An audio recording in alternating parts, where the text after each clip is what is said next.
Hello class 9th student, welcome in today's video. चूंकि आप लोग न्यूटन्स लॉ तक पूरा तो पढ़ ही चुके थे, तो पिछले वीक में जो क्लास हुआ था और इस वीक में उसमें मेनली हम लोग प्रेशर इन फ्लूइड को फिनिश किए। तो जो लोग वो क्लास नहीं कर पाए उनके लिए मैं ये वीडियो बना दे रहा हूं और पूरा प्रेशर इन फ्लूइड जो है वो मैं इसमें एक्सप्लेन कर दे रहा हूं। तो जिन लोगों को भी दिक्कत हो रही है, जो रिवीजन करना चाहते हैं, वो इस वीडियो के थ्रू कर सकते हैं। तो आइए लेट्स स्टार्ट। तो स्टूडेंट, प्रेशर इन फ्लूइड में सबसे पहले हम लोगों को प्रेशर के बारे में जानना जरूरी है। और प्रेशर से भी पहले जिस एक और टर्म के बारे में जानना है वो है थ्रस्ट। आपके पास नोट्स भी है, उसको भी आप देखें। तो थ्रस्ट क्या है कि ये है perpendicular force on any surface. Let me suppose that student, this one is a surface and any force is applying it in this manner, means it makes an angle of 90 degree with the surface, or you can say a force acting perpendicularly on the surface can be said to thrust, can be known as thrust. Or you can say कि when the line of action of force, line of action this is when the line of action of force makes an angle of 90 degree with the surface, then force is known as thrust.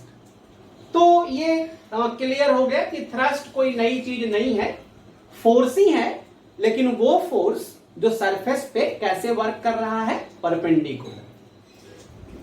It is denoted by this symbol. F means force and this is the sign of perpendicular. SI unit same हो जाएगा student because it is a force, so SI unit is Newton. CGS dyne, everything same as force because it is also a force.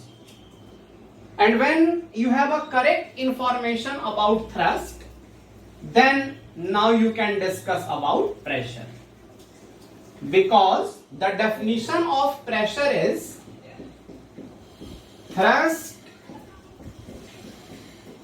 per unit area. Means student, thrust per unit area is known as pressure.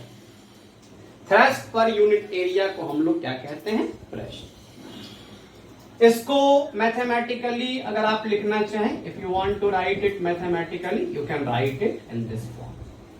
Pressure is equal to thrust divided by area. This is the definition. You can say कि thrust per unit area for any surface is known as pressure. And in mathematical formulation, you can write pressure is equal to thrust by area. From here, we can discuss two important things, which is the most important for your question discussion. In your book, there are so many questions related with this formula, some more concept of this formula. What is this? From here you can say student कि pressure is directly proportional to thrust but inversely proportional to area, because the thrust is in the numerator. So if you increase this, this also increases, and if you decrease this, this also decreases. So both are directly proportional. But the area is in denominator. So if you increase this, this one decreases. If you increase this, this one decreases. And if you decrease this, this one increases. So both are inversely proportional. So these two relations you have to understand very clearly. Pressure is directly proportional to thrust. If you increase the thrust, this also increases. In same manner, if you decrease the thrust, this also decreases. And second is, pressure is inversely proportional to area. Main important thing is this, student, not this. You have less area, then pressure is more. You have more area, then pressure is less. Now we will discuss what is the important question regarding this concept? Then important question is, student, this one. Give reason. A. The edge of knife made sharp. This is your question, student. Why the edge of knife made sharp? This. Then student, since the edge of knife is sharp, so it has less area. Sharp thing have less area because it is thinner. When the edge of knife made sharp, it has less area. And you all know that pressure and area both are inversely proportional. If the area is less, it means the pressure is more. So when you cut anything with this knife, due to less area, it exerts more pressure on the object and the cutting becomes convenient. You can easily cut anything. So the answer is same. If edge of knife is sharp, it means it has less area. And due to its less area, it exerts more pressure because both are inversely proportional. You have to mention this. And when it exerts more pressure, cutting becomes convenient. You can easily cut anything. So this type of question may be asked in exam. So be concentrate and learn the pattern of answer. How can you write the answer of these questions? Next one is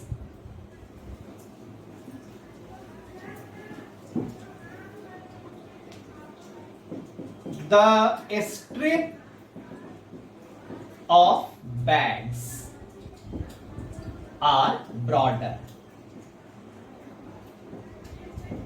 strip student जो shoulder bag होता है, तो ये जो कंधे पे लटकाने वाला होता है, that is strip. And the question is the strip of bags are broader. तो वो जो स्ट्रिप होते हैं वो ब्रॉडर क्यों बनाए जाते हैं? Then you all know that the broader strip, if the strip is broader, it has more area. If the strip is broader, it has more area. And if area is more, you all know that both are inversely proportional. So if area is more, pressure becomes less. When area is more, pressure becomes less.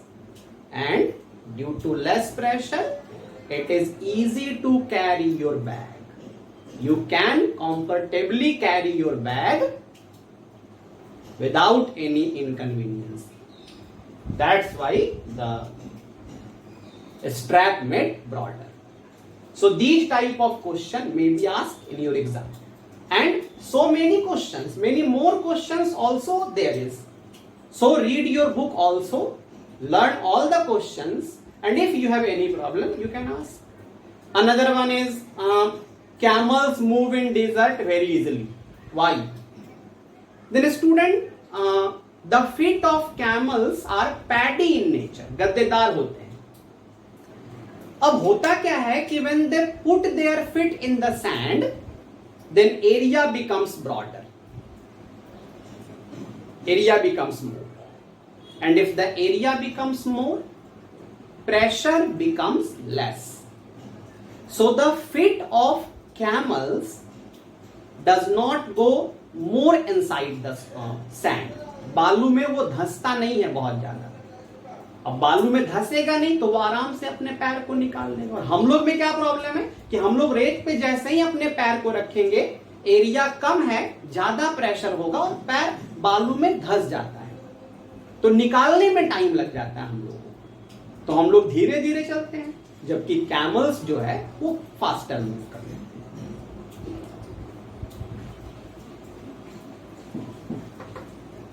तो this type of question. तो ये तो pressure की बात हुई, but the main topic is pressure in fluid. Main topic is this, pressure in fluid.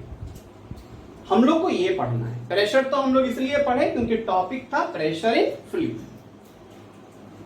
Then student, first we will discuss about this term fluid. Anyone can ask with you, what is fluid?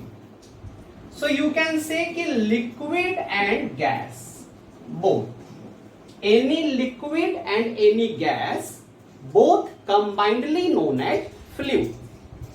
कोई भी liquid और कोई भी gas एक साथ जो है वो फ्लूइड कहा जाता है। तो फ्लूइड का मतलब ये हुआ लिक्विड और गैस। अब प्रेशर इन फ्लूइड क्या है? तो प्रेशर इन फ्लूइड है student, when you fill any liquid in any container और अ गैस,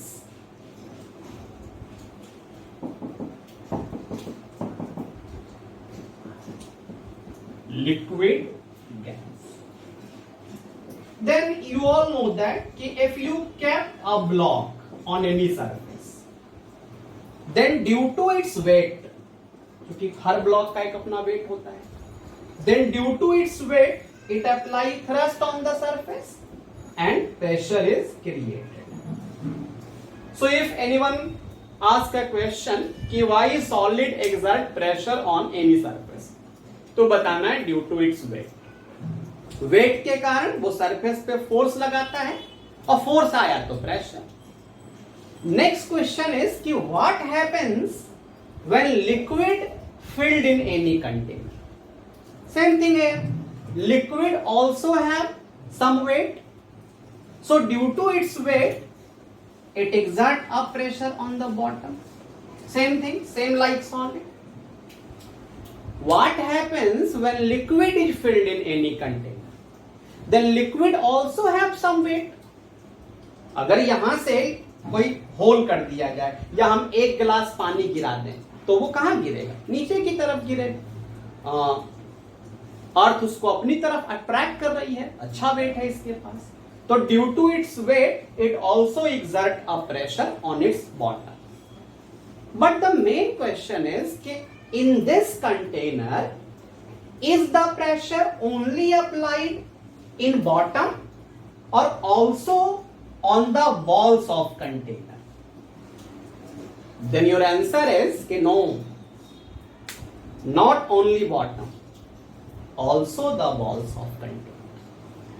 यानी जो लिक्विड है वो बॉटम पे तो फोर्स लगाता ही है, साथ साथ जो कंटेनर की ये दीवारें हैं चारों तरफ उन पे भी प्रेशर लगाएगा। तो आप कहेंगे कि सर ये तो समझ में आया कि ड्यू टू वेट बॉटम, लेकिन इधर कैसे, इधर कैसे?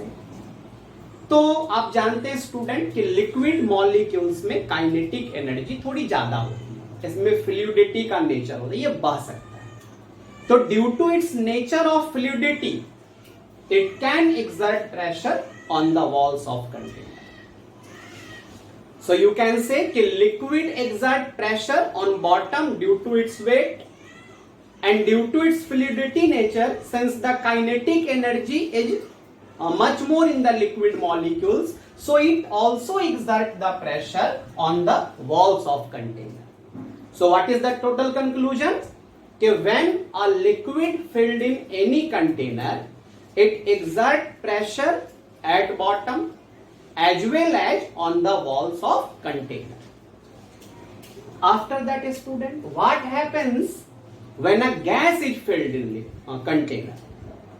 So student, the weight of gas is much negligible. होता है, ऐसा नहीं कि वेट नहीं होता है, वेट होता है, लेकिन इस लिक्विड की तरह ये नहीं होगा। आपको मैं समझाऊं कि अगर एक गैस यहां पे मैं सिलेंडर ओपन कर दूं तो क्या होगा? क्या वो नीचे की तरफ जाएगा? नहीं। इसमें काइनेटिक एनर्जी ऑफ मॉलिक्यूल्स इतनी ज्यादा होती है, इतनी ज्यादा कि ये अर्थ के अट्रैक्शन ऑफ फोर्स को भी नहीं समझ पाता है, उस पे ज्यादा हावी रहता है उसका काइनेटिक एनर्जी। तो अट्रैक्शन फोर्स वेट है, ऐसा नहीं कि नहीं है, तो अट्रैक्शन फोर्स होते हुए भी मॉलिक्यूल्स इधर उधर स्केप कर जाते हैं। तो गैस जो अपने कंटेनर पे प्रेशर लगाएगा, ये तो सब में लगाएगा, इधर भी, इधर भी, इधर भी, इधर भी, लेकिन ये अपने वेट के कारण नहीं लगाएगा, ये लगाएगा due to much more kinetic energy of molecule. तो ये है प्रेशर का concept. Solid exert pressure due to its weight only at bottom, जो सरफेस पे रखा हुआ है। Liquid exert pressure at bottom and also on the walls of container. At bottom due to its weight, on the walls of container due to its fluidity nature. And gas exert pressure all surrounding walls of container, not bottom, all walls, bottom जो भी, and not due to weight, due to kinetic energy of molecule. तो ये कोई भी pressure लगाए। तो solid का हम लोग पहले पढ़ लिए। ये हो गया प्रेशर इन फ्लूइड, लिक्विड का प्रेशर और गैस का pressure. This is the pressure in fluid. अब हम लोगों के पास एक मेन टॉपिक है, calculation of pressure in fluid, यानी फ्लूइड प्रेशर का कैलकुलेशन। तो आइए सीखते हैं। मान लिया जाए इस कंटेनर में एक फ्लूइड है और मुझे पता करना है कि भाई किसी डेप्थ में कितना प्रेशर होगा। तो मैं एक लिक्विड कॉलम ले लूंगा, किसी भी शेप में, सिलेंड्रिकल शेप में, क्यूबॉइडल शेप में, किसी भी शेप में। ये कोई सिलेंडर लिक्विड में डाला हुआ नहीं है स्टूडेंट, ये लिक्विड का ही एक हिस्सा हम एज्यूम कर रहे हैं। इसका cross sectional area A assume कर ले रहे हैं। सब कुछ यहां मैं लिख दे रहा हूं, वैसे नोट्स में भी लिखा हुआ है। Cross sectional area A, cylinder की हाइट आप देख ही रहे हैं h, और मास कर लेते हैं m। तो हम लोगों को ये पता करना है कि ये लिक्विड कॉलम यहां पे कितना प्रेशर एग्जर्ट करेगा। तो हम लोग जानते हैं कि प्रेशर का क्या फॉर्मूला होता है भाई, तो थ्रस्ट बाय एरिया। तो आपको थ्रस्ट पता करना होगा। और अभी मैंने थोड़ी देर पहले बताया कि थ्रस्ट वेट के इक्वल होता है, यानी अगर आपको थ्रस्ट पता करना है तो आप वेट पता करिए किसी भी चीज का। और वेट का फॉर्मूला तो आप जान ही रहे हैं, mass into acceleration due to gravity. अब यहां पर मैं मास को लिख दूंगा डेंसिटी इनटू वॉल्यूम। क्यों भाई, तो डेंसिटी बराबर मास बाई वॉल्यूम होता है, तो क्रॉस मल्टीप्लाई कर देंगे तो मास हो जाएगा डेंसिटी इनटू वॉल्यूम। फिर यहां से थोड़ा और आगे जाएंगे तो वॉल्यूम को मैं लिख दूंगा एरिया इनटू हाइट, क्योंकि वॉल्यूम का ये फॉर्मूला होता है cross sectional area into length. तो ये मेरा फाइंड हो गया thrust. Now what we have to find, pressure, and what is the formula, thrust by area. What is the thrust, then area cancelled with area, and this is the formula of pressure, rho hg, rho gh, you can say anything। एक बार और मैं explain कर दे रहा हूं। मुझे pressure calculate करना है, तो प्रेशर का फॉर्मूला क्या होता है, thrust by area. Now we have to calculate thrust. तो मैंने बताया कि जिसका जितना वेट होगा उतना ही थ्रस्ट होगा। तो थ्रस्ट मीन्स वेट, आप वेट पता करिए। और वेट का फॉर्मूला mg, g को g रहने दिया, m को क्या लिखा, डेंसिटी इनटू वॉल्यूम। क्यों, यहां से वॉल्यूम को फिर डेंसिटी है, g है, वॉल्यूम को क्या लिखा, a इंटू h। क्यों, क्योंकि वॉल्यूम का formula. Now pressure is equal to thrust by area. This is the thrust, this is the area, area cancelled with area, rho h. वैसे ही आपके नोट्स में है, नहीं है तो आप इसको लिख भी सकते हैं एक बार।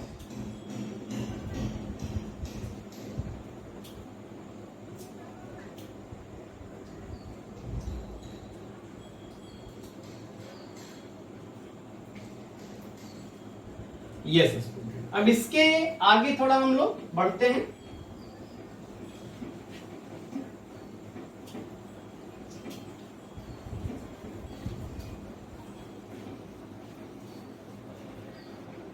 तो मान लीजिए कि ये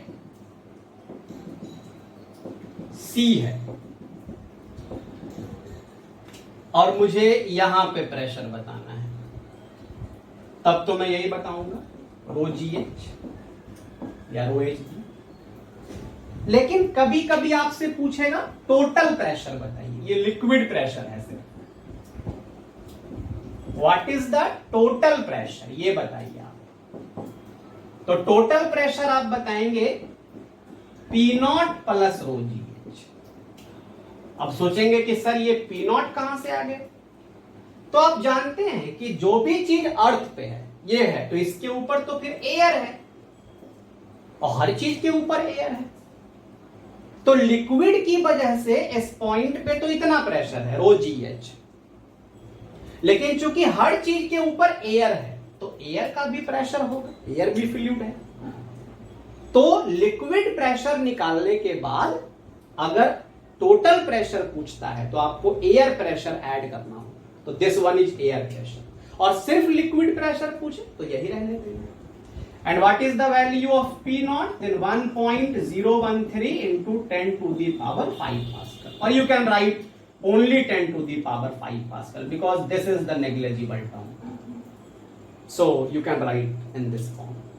तो सिर्फ लिक्विड प्रेशर पूछे तो ये बताना है, टोटल पूछे तो इतना और ऐड करना है, no matter.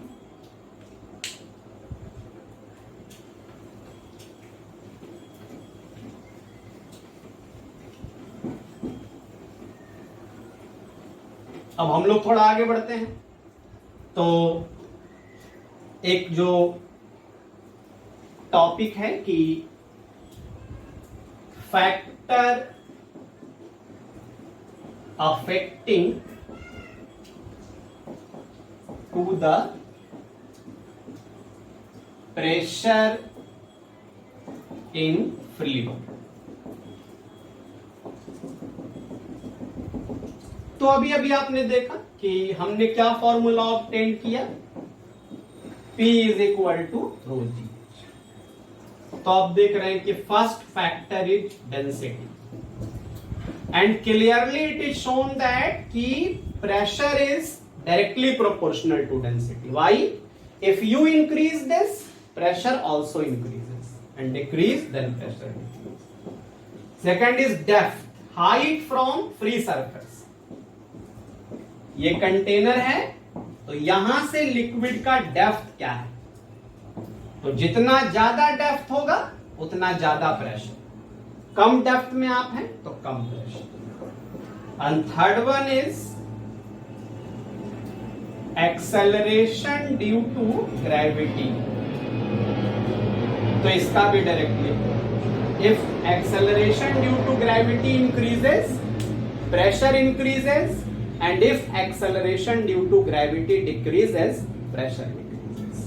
That's why in same depth you experience more pressure in sea water than river water. In same depth you experience more pressure in sea water than river water because the density of sea water is more. ये question नहीं, in same depth we experience more pressure in sea water than river water. Why? Then your answer is that the density of sea water is more than river water due to presence of salt.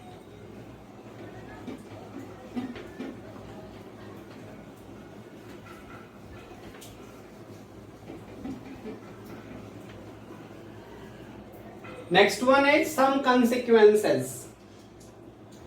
Some important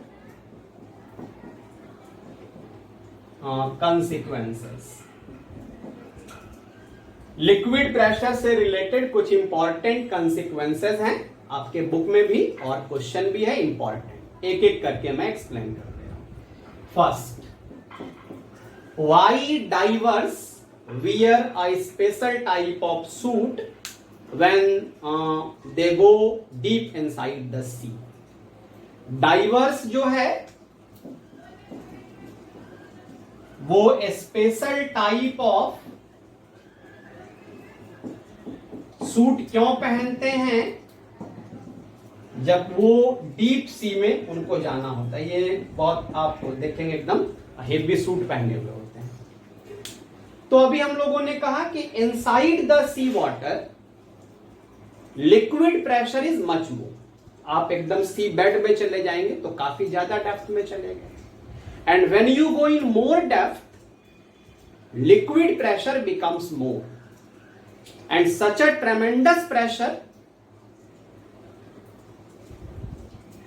your body is not ready to experience it or exist in this pressure. Normal human body is prepared for atmospheric pressure. That means on the earth surface the pressure magnitude of pressure is 10 to the power 5 pascal, and our body is ready for this. हम सबकी body इस pressure के लिए ready रहती है, इतना वो चूंकि अंदर का ब्लड प्रेशर इसको मेंटेन करता है। लेकिन इतने से कम भी होगा तो भी प्रॉब्लम है, इसलिए एस्ट्रोनॉट भी सूट पहनेंगे जो ऊपर जाएंगे, क्योंकि वहां प्रेशर कम है। और डाइवर्स भी सूट पहनेगा जो नीचे जाएगा, क्योंकि वहां ज्यादा है।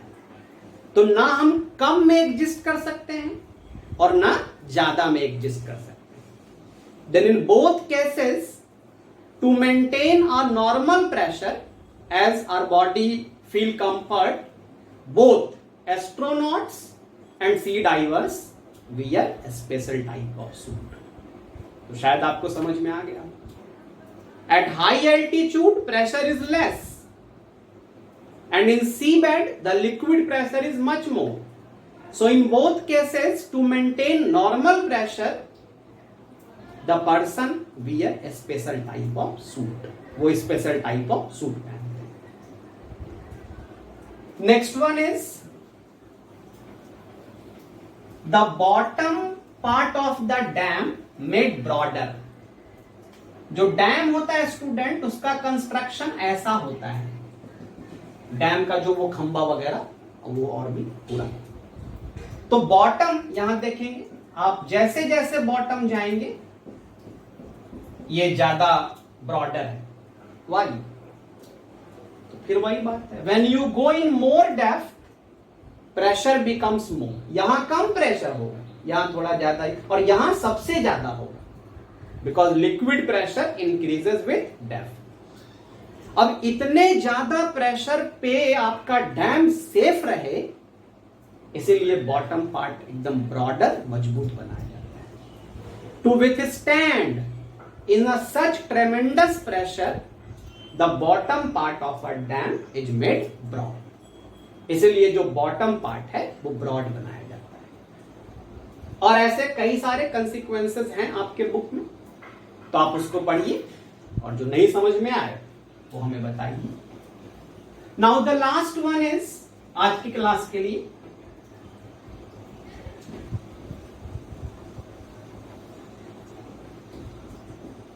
laws of liquid pressure.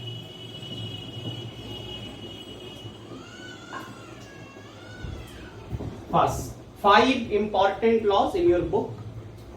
First is, with increase in depth, liquid pressure increases. जितना ज्यादा डेप्थ में जाएंगे उतना ज्यादा pressure, very simple. Second is, in the same horizontal,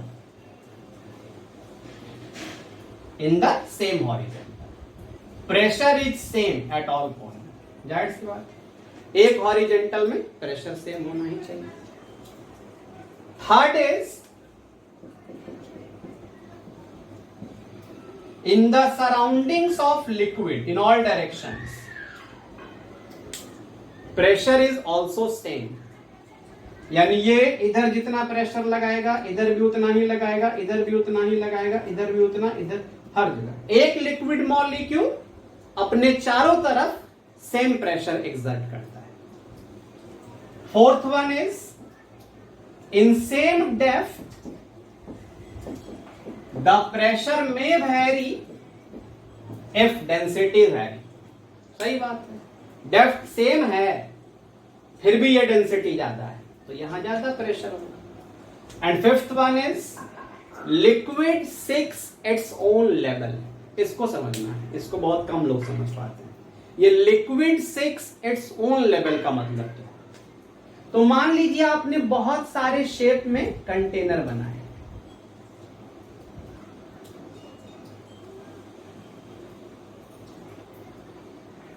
इस तरह से, और एक कंटेनर में आपने लिक्विड देना शुरू किया तो यहां से तो लिक्विड सारे कंटेनर में जाए।